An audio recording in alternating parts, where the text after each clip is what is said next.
So I thought we'd talk about the most recent study. It was Schoenfield, Helms, I think there's a couple other authors in there. And they were talking about the size of a surplus for gains. And I may get this slightly wrong, but I believe they looked at three different groups. There was about 7 participants per group, I believe. And they had a maintenance group, so they were eating eucalorically. They had a 5% surplus. And I believe, Joe, you might correct me here, I believe it was a 15% surplus, but it might have been around that 20% mark. But there was a significantly higher surplus there. I believe it was 15%. So we'll come back on that one. And what they were doing is essentially assessing over a period of time how much muscle growth we were getting, and also how much fat mass we gained as well. And they looked at some other metrics, like they looked at bench press, 1MR, what about max, sorry? 1MR, I'm on brand. And what we kind of found was that your ability to grow muscle was the same across all groups, but obviously the higher surplus gained a higher level of fat mass. And the takeaway across social media was that we don't need a surplus to grow muscle. And I think we're seeing a bit more research come out, potentially the size of surpluses and things like that. They don't need to necessarily be extreme. But we just wanted to have a quick chat about what our personal views on this are and where we think this data is applicable. So I'll sort of start off from my point of view. And that is, whilst I can fully get behind the data's data, right? If you're growing muscle at maintenance and almost like main gaining, if you will, that can work. But often, we're talking specifically around like bodybuilders, people that are into maximum physique outcomes. For me, and my personal opinion is you're probably leaving quite a bit on the table potentially, especially with enhanced athletes. So the reason I'll go into that, one, if you're at maintenance, by definition, your weight isn't moving. So you're able to track progress. We're just relying on gym metrics rather than scale metrics. And obviously you can use myotape measurements, you can use pictures, but that may not tell you the full story. And we're looking over a longer period of time. And for competitive athletes, more like I deal with a few, Joe deals with primarily, having a slower rate of gain, potentially leaving some bits on the table, you've got a limited time in an off season in which to pack on some muscle. So by sitting at maintenance, potentially you're leaving some behind. A 5% surplus, again, we may be leaving some stuff behind. We can still grow muscle for sure, and that at least we can guarantee that scale weight's going to be moving. There's a bit more, I guess, objective measurements that we can use to quantify things.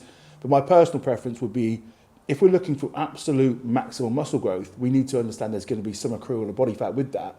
And also, we have got, for most of our athletes, anabolic steroids and PEDs in deployment. So our ability to partition that higher level of surplus is going to be greater.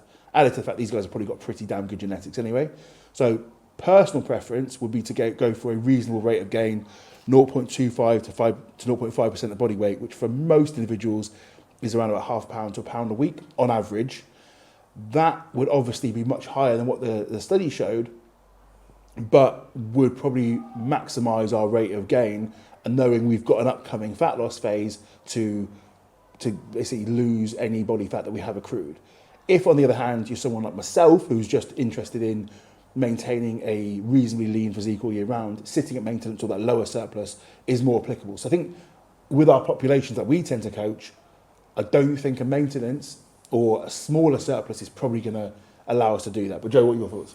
Yeah, I mean, I haven't read the study in its entirety. I only saw the Instagram post on it, and I just had a quick skim past. I think if my memory serves me correctly, it was a 300 calorie per day surplus that maximised muscle growth. Something like that, yeah. And anything above that would have just led to further body fat accumulation. But as Matt said, if you're going to be at energy balance, at calorie maintenance, you can absolutely grow muscle tissue.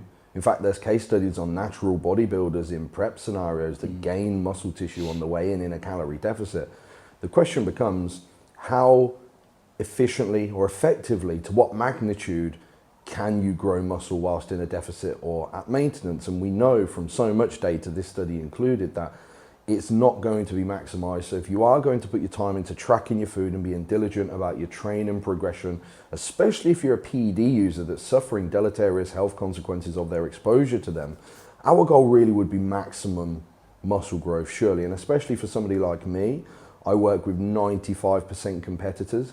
Everybody wants to get on stage next time having maximised their off-season, right? Why wouldn't you? Why wouldn't you get the greatest bang for your buck out of the time spent in the gym, prepping your food, etc.?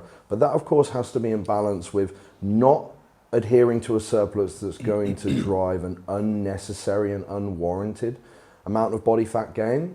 And those metrics that Matt gave there of 0.25 to 0.5% per week, I think are absolutely perfect general recommendations. But then there's some ancillary points to mention with specificity to the context of the individual that maybe I could help with out here. Like absolute novice rank beginners will be able to gain new muscle tissue, the natural athletes that have been training for decades. I mean, maybe they could gain a pound a year or something. So if you're gaining half a pound a week, well, that's not going to be all tissue, and we wouldn't expect it to be, but at least you've got significant data to show that you're maximizing your potential to do so.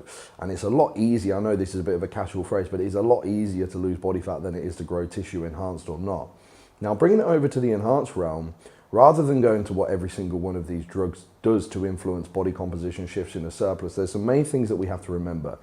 Anabolism is going to be higher, so your propensity to gain muscle tissue is going to be more, if not much more, if not way more than a natural athlete, which would in theory mean that you can adhere to a higher rate of gain.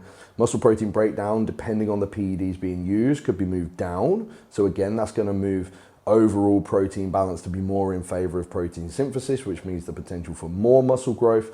There's also going to be more anti-lipogenesis, which means an inability to gain body fat. Not totally, you can't remove the ability to gain body fat, if only there was a drug that did that. Big Daddy thinks that's 10 units of growth hormone a day, maybe it is, I haven't got experience there. But anyway, so your possible amount of body fat being gained per unit of surplus is going to be less under exposure to higher doses of androgens or of growth hormone. And talking about growth hormone, that's also going to drive more net lipolysis over the course of the day. So we talk about things like metabolic flexibility. Well, in the grand scheme, if an individual is using high doses of androgens, growth hormone, insulin, then there's going to be more fatty acid liberation, mobilization, oxidation. There's going to be more glucose disposal, less body fat gained. You know, this is all going to net in a grand scheme to more muscle to less fat. So one thing I tend to do with my clients that are enhanced is we will experiment with different rates of gain to figure out what percentage based on their body weight we can nail week on week without seeing big visual shifts or incremental increases in insulin sensitivity markers or big decrements in appetite. And that has to shift over time through phases. But that's something, if you start with your 0.25 to 0.5% per week, if you feel like you're absolutely not gaining any body fat, maybe you could try 0.6, 0.75, and you can find a comfortable range for you and experiment with it. And just as a final point on that, I think we're obviously viewing that for the lens of maximal muscle growth. If your goal is trying to look good all the time, or you're happy to sacrifice your maximum outputs, maximum outcomes for leanness, for example, move into maintenance and just accepting a slower rate of gain, move into a smaller surplus, that's absolutely fine. And I think we always got to view this for the lens of what you're trying to achieve in the first place. If you want maximal muscle growth, potentially, obviously, as Joe mentioned, look at some of those factors. If you want to accept a little bit less, stay leaner, this study shows that you can grow muscle at a lower surplus or at maintenance, and that may work for you. Sweet. Cool. Good. Right answer there. What's the next one you wanted to do? Coaching Icks? Yeah. So what I'm going to do is bounce them back. Like, have you got any that you can think of? I could probably think of some. We could always edit. Jake, you have to edit this. We can make it primarily your reel. Yeah. I was thinking it's funny if we back and forward. Okay, let me try and think as we go. People like the conversation, so we'll bring it in. Do you want me to kick this one off because you're going to do the... Yeah, go on. Right, guys, Matt has brought a little bit of an idea for us to do a reel on, and that's icks in the bodybuilding industry. So maybe terminologies and phrases that are used by athletes or coaches that give Matt the ick, and I've got to think now on the spot of some of these examples. Matt's going to say his. I wonder if any that he's going to say are terms that I use. So before I kick off, this isn't aimed at anyone, and the thing is I hate myself the most is I've used a lot of these phrases. So this is not attacking anyone. So firstly, anything war-related and bodybuilding, in the trenches, which I fucking hate, going to war, and one which I think I could probably stab someone for saying, is when people get their tan and call it war paint. Say no more. Joe, what you got? The first one that comes to mind is a commentary on judging. So it would be, I didn't get a look in today. When, you know, like I've met so many judges and I've been to judging seminars, and my wife's had all the judging education and whatnot through her affiliations with federation that we won't name. And the in-depth assessment that these guys have to do, and the levels that they go to and how hard they work, and then when someone says, I didn't get a look in, you think you absolutely got a look in. Or the judging didn't go in my favour, or something like that, as if it's the judge's fault, that's a bit of an ick. You could add to that a stacked class.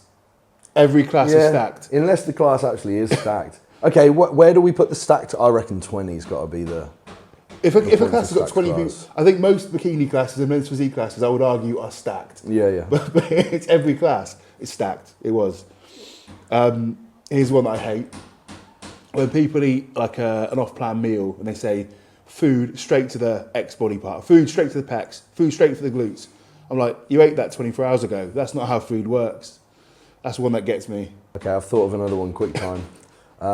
Maybe not an ick, but something that confuses me on its legitimacy is at shows when I'm backstage and I'll watch a coach get their client to eat something and then look at them instantaneously. Straight after similar to what you were like, right, eat this and then we'll get a look at you, then run through your poses and we'll see. And they were like, yeah, might need a bit more. It's like, you know, nutrient partitioning is definitely not that acute.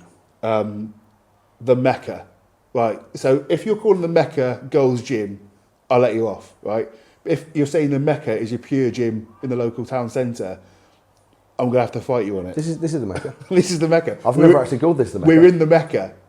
Thing is, I've done it before, so I hate myself. Really? When people say this plus 30 pounds or any sort of weight, I think if you had a 30 pounds of lean tissue onto anything, they're going to look pretty fucking good. Like this plus 30 pounds, I imagine it's going to look all right, yeah. Or this, but better. Well, yeah, obviously. I think any, fluffy. I'm fluffy in the off season. I do enjoy that one. I'm fluffy all the time, so it's fine. I've got one. When people create some kind of rhyme around training that might indicate their training programming style is the correct thing to do. Like intensity builds density or something. Yeah, like that. And you're like, ugh. Sports science has been researching these things for decades and we've just got a rhyme. Put a rhyme on it.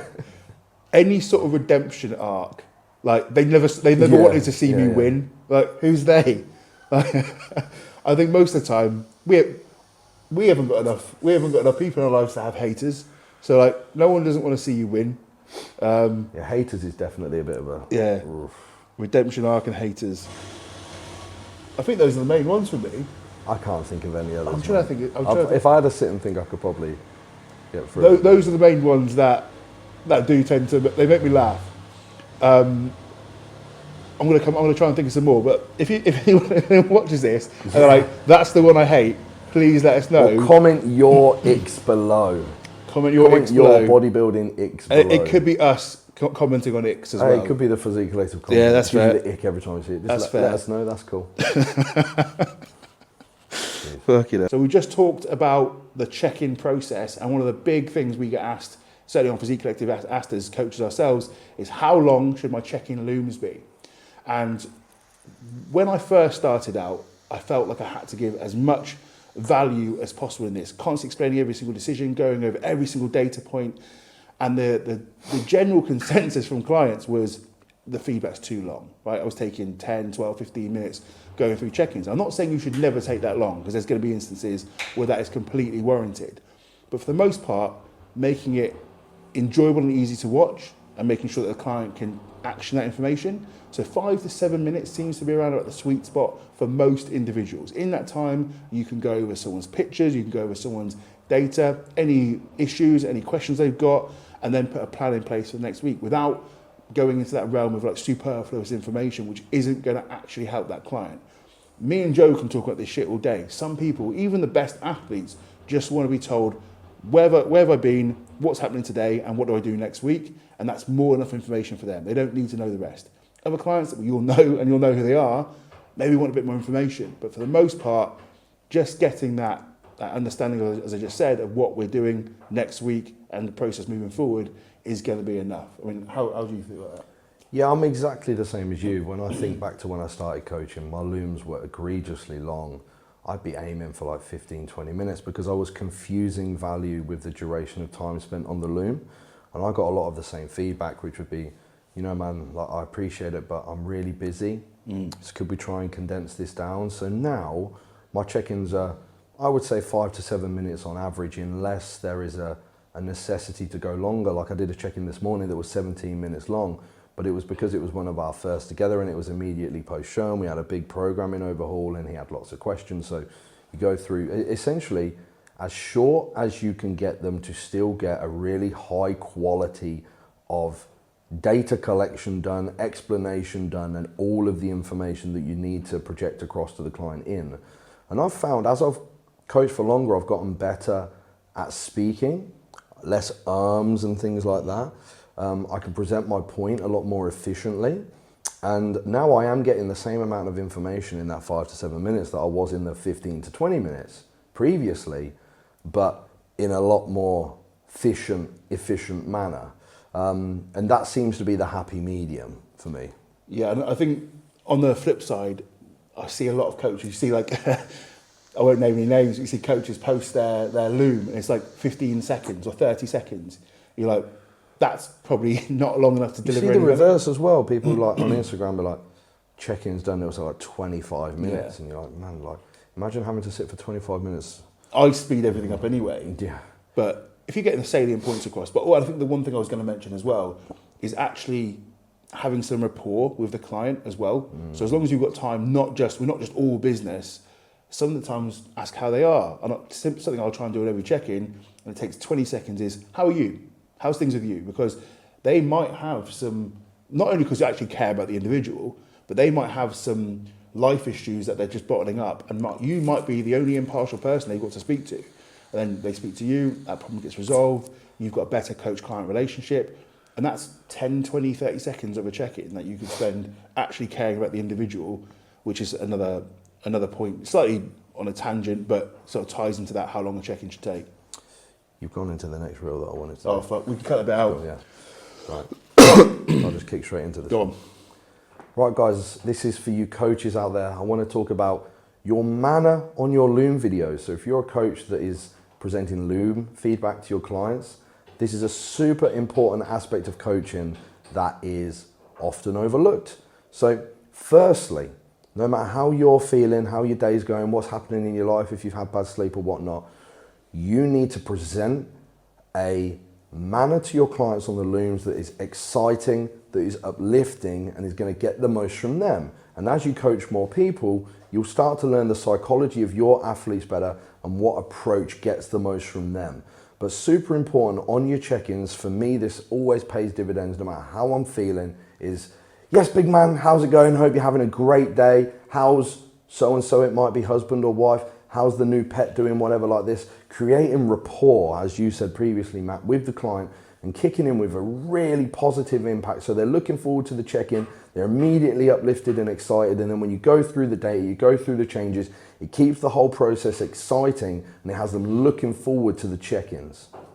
Completely agree. I think we're very evidence-based. And I think what can get lost with a lot of evidence-based coaches is they forget you're dealing with a person. And that is ultimately what we're coaching. We're not coaching machines.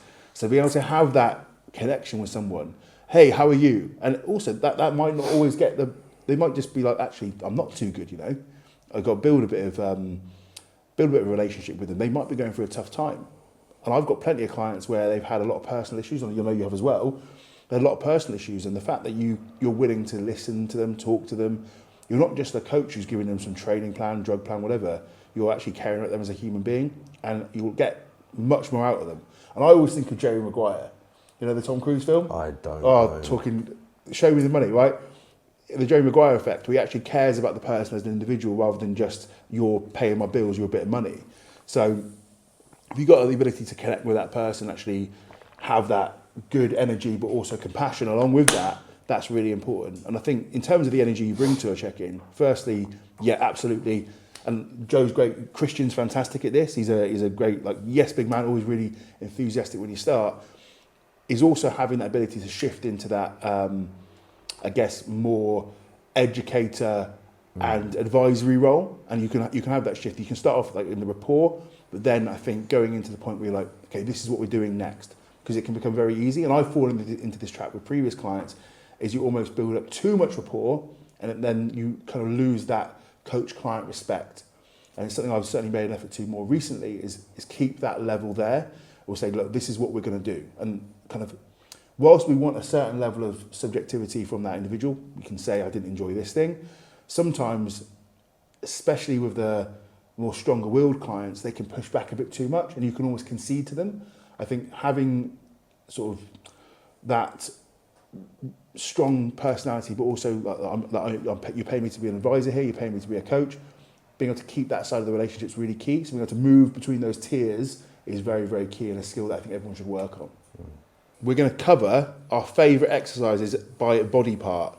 So, Joe, then me, delts.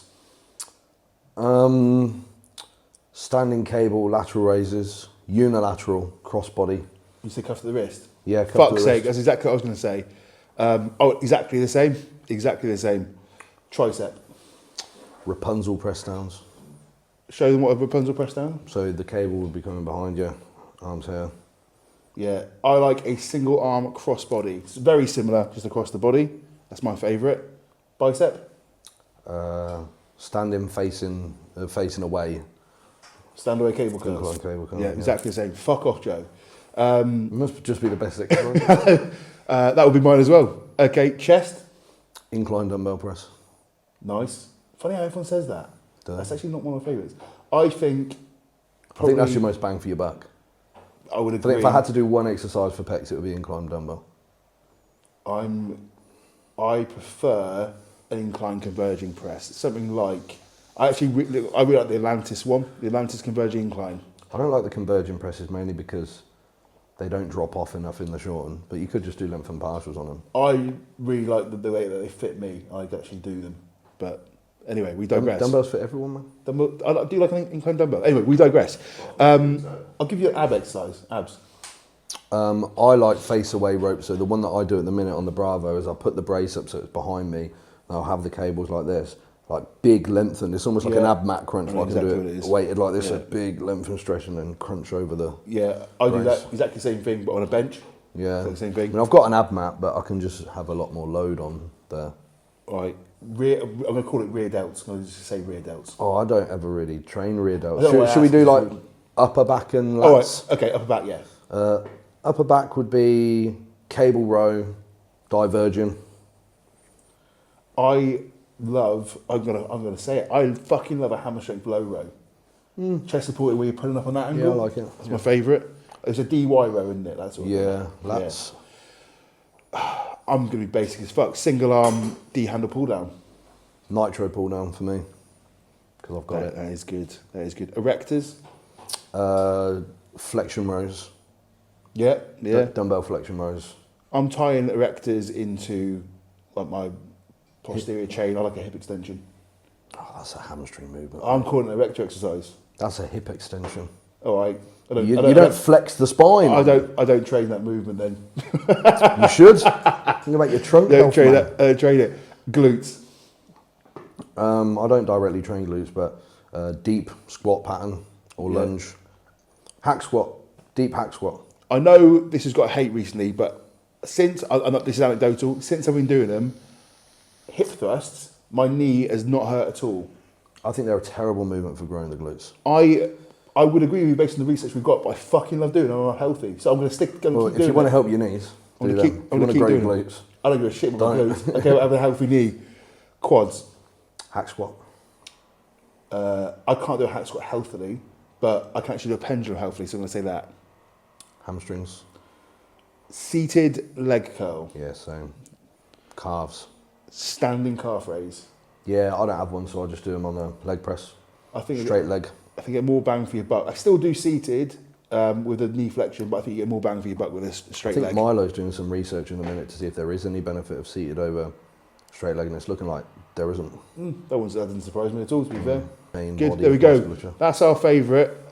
We agreed quite a lot there, annoyingly. Hamstrings, we yeah. did hammies, yeah. Cool. It's done. Cool. Sweet. Right, I've got one for you. Go on. I want to. I like these ones. What's your favourite? Right. We're going to go over. We've done the best exercises. I want to know what your favourite foods are to cover your protein. You had one protein source forever. One that I've got to eat all day. Yeah.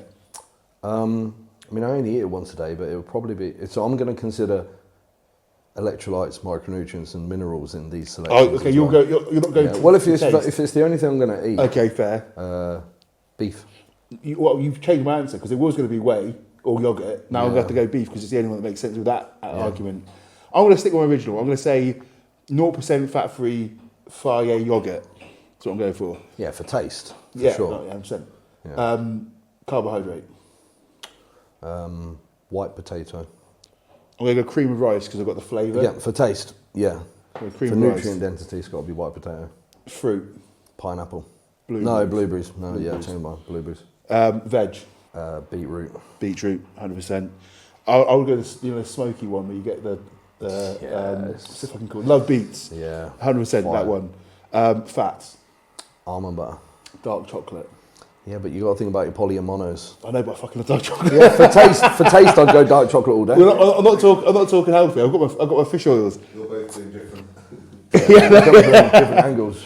Right, so a question posed to us is how do we treat a client that is hell-bent on using PEDs? So they're coming to you, they're a new client, they've already made the decision to use PEDs, they're gonna do it regardless of if you tell them not to or your recommendations not to.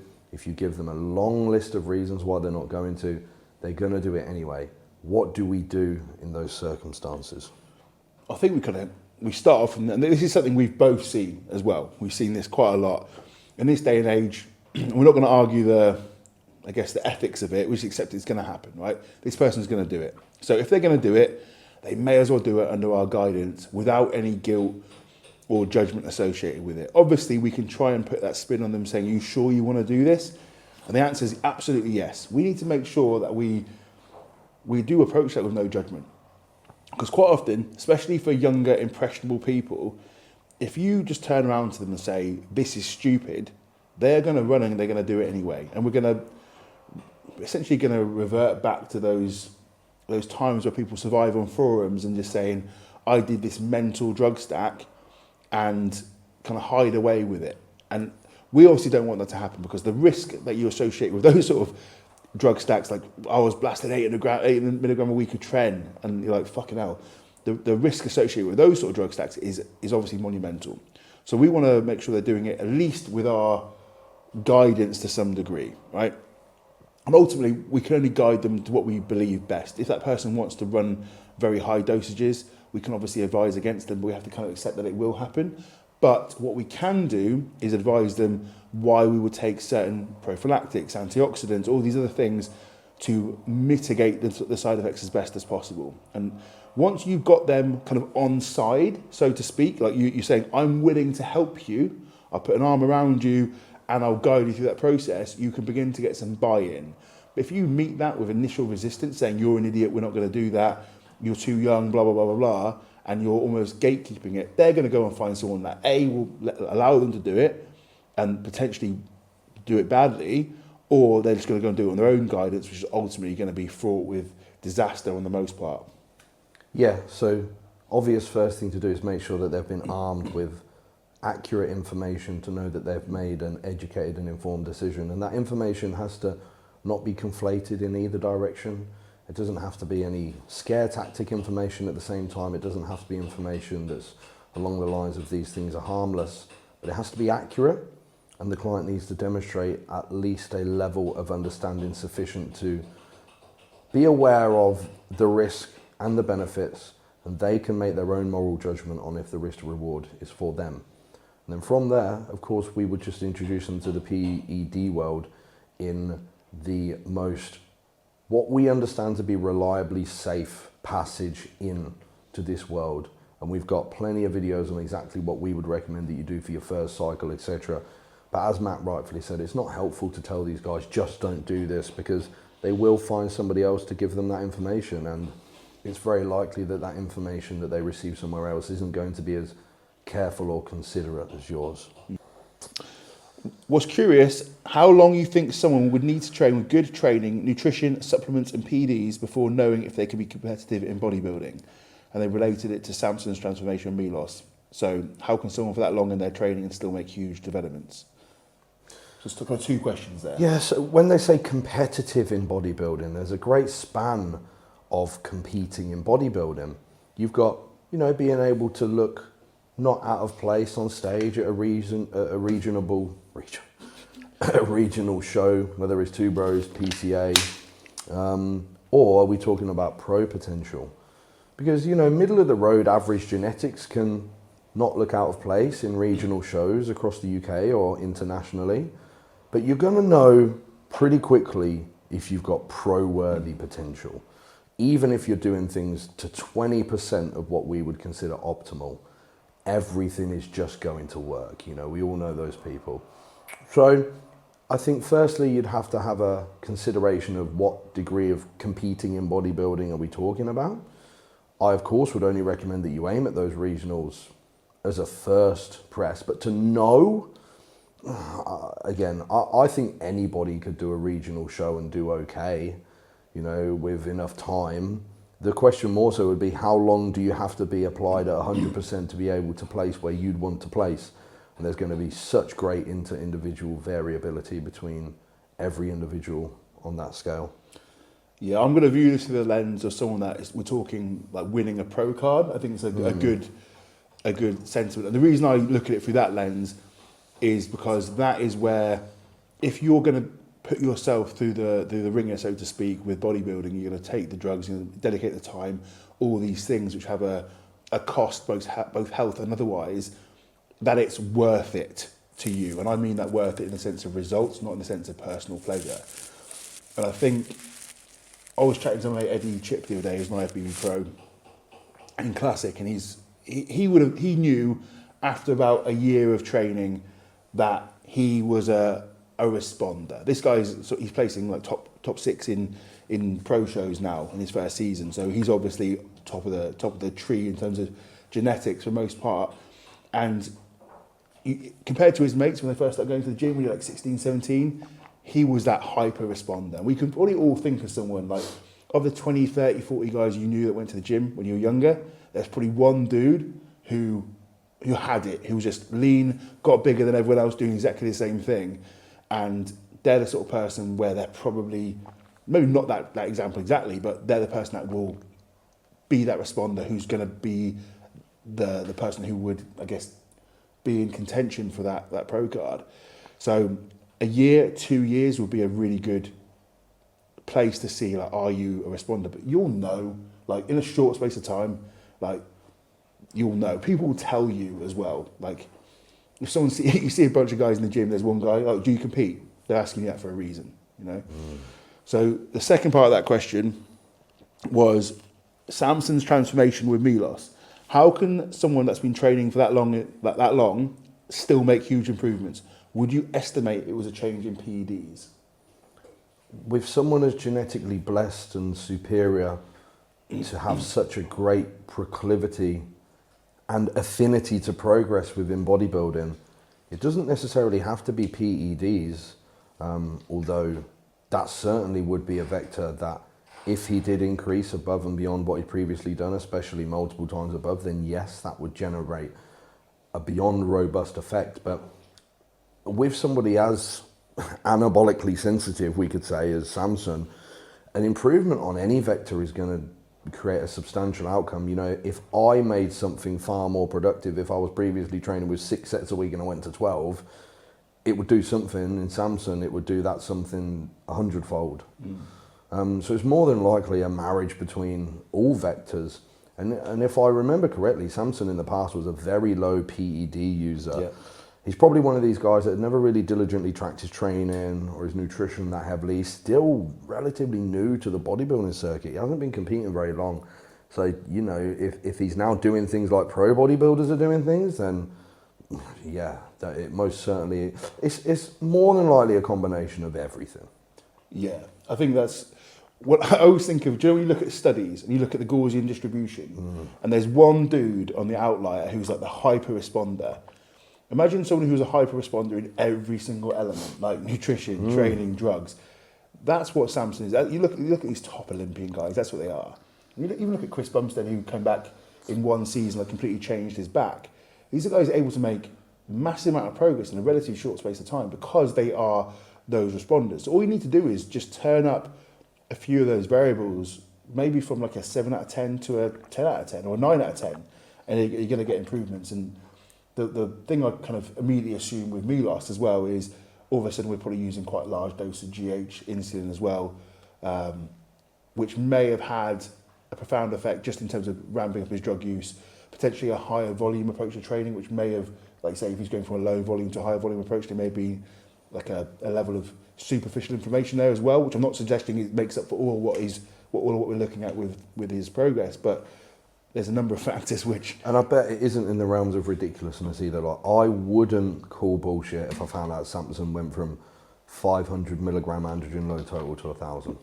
Yeah. Because that's like nothing of what bodybuilders are doing. People on regional stages are doing 2,000, 3,000. Some pros are doing up to 4,000. I wouldn't be at all surprised if Samson looks the way that he looks. On a very low amount of drugs. Comparatively, yeah, like a gram or 1.5 gram. Not at all surprised. And people will listen to this and go, nah, well, imagine everything you do worked way better than everyone else. You wouldn't even worry about it. You can even, coaches can look across the span of their own clients, you know. I can think about someone like Leon that I give 500 milligrams, and every week you're like, whoa, other guys 500 milligram will do nothing. Okay, we're going to do another one of these fun questions. We're only allowed to use 5 PEDs, performance enhancing drugs, for the rest of our life. What are we choosing? We've also put the caveat on this one that ancillary drugs don't count, like metformin and telmisartan, or even T3 or T4. We'll group that in there. Okay. So they're like physiological. What are you going with? Test, obviously. Don't care what ester, but let's say a nanthate for this one. Primobolan, Masteron. I'm going to be careful now. No, I'm going to take away Masteron. I was going to say you're wasting a slot. I'm there wasting on both, man. Test, Primo, growth hormone, Lantus, and I might have to say no rapid as well, you know. Probably no rapid. And I'm wavering on Anavar for situational use. Oh, I fucking can't have Clen, can I? Yeah, Clen's a performance enhancing drug, not an ancillary. I'm going to take away Lantus because I'll get a moon face. I'm going to put Clen in instead. I think ours are going to be pretty similar. Test, Masteron I'll go with over Primo. Growth hormone, Lantus and clenbuterol. Why have you gone for Masteron? I'm interested. If I'm only going to use that for the rest of my life, I generally prefer Primo anyway. I don't do Masteron anyway. I don't do high enough dosages to warrant really the more benign. So I take Masteron right now, and I prefer it. But I thought if I'm doing this long term, I'm just thinking, ooh. Yeah, if I was using higher dosages, I'd be concerned. But I think I get more bang for my buck in terms of money spent and oil volume injected with Masteron. That's very true. So this is something I've spoken about a couple times on Instagram, and I wanted to get a little chat going about it. So at the moment, it looks like there's like 2 camps on Instagram, and obviously everyone's in a camp on Instagram, right? We've got, on one side, you've got the evidence-based, sciencey guys, and on the other hand, you've got the just train hard crew. And I know it's not that simple, where people aren't just necessarily stuck in their camps. There's a lot of very intelligent people out there. But let's just, for the sake of this conversation, we're talking about 2 groups. You've got the science group, everything's evidence recommendations, biomechanics driven, etc. At the other camp, we've got just train hard. What are your thoughts on the current state of the nation on this one, Joe? So, if just train hard is the only advice you're going to be given to construct your own training, you're going to be left with a lot of questions unanswered. So, because that's only one vector, like we know that you need to train with intensity to generate significant hypertrophy response. That's in agreement with the science. More so over time, it seems that there's more and more evidence to suggest that rapid inflection up as you get closer to failure. So yeah, we know that you have to train hard, that's for sure. But the volume of work that you do is very important also. The frequency of body part training is important if you want to maximize your per session performance, because that just train hard is going to leave you in a position where you're not going to know if you're doing enough training hard or doing too much training hard, or how often should you do the training hard. So yeah, just training hard will probably get you somewhere, unless you come in and do 1 set per week in a Mike Mensa style, or 1 set every 10 days per body part. I mean, we know that that's not going to generate reasonable outcomes. So I'm all for simplifying what we understand works really well for people. I'm also all for digging on into the nuance and the intricacies for people that want to maximize outcomes as well. And I'm all for getting people to train harder, for sure. You should be training as hard as necessary to reach the goals that you want. I'm also all for not alienating people that don't want to train in that style but still want to get progressions. So if maybe instead of just train hard, it was you should train hard, that's great, but you should also do these things. But as a standalone piece of recommendation, of course that doesn't work. Yeah, I had the same thought process. When I heard it, I thought, I wrote this down, I was like, what is hard? How many hards? How often, how hard? What reps hard? What exercise is hard? I was like, you could do 1 rep a week on, let's say, a deadlift, and that would be hard. So is that enough? Well, 1 rep max is definitely going to be hard. Yeah, it's like, that'll be hard, but is that going to be sufficient to get the goal we want? Probably not, right? And I know I'm creating a bit of a straw man argument with this, I understand that, but getting people to train harder is probably really good advice for the most part. And certainly the biggest criticism levied at the sciencey crew is they don't train hard enough. And I've seen that in first hand. They're saying on 2 reps in reserve. In reality, it's like a 10 rep in reserve. We've all seen that, right?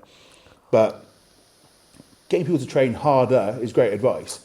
But also following some general volume recommendations, exercise recommendations, some understanding of your subjective biofeedback. You can't just take one camp without the other. If you take the science camp without any intensity, you're probably going to get no results. You take the intensity camp without any recommendations, you're probably going to get no results.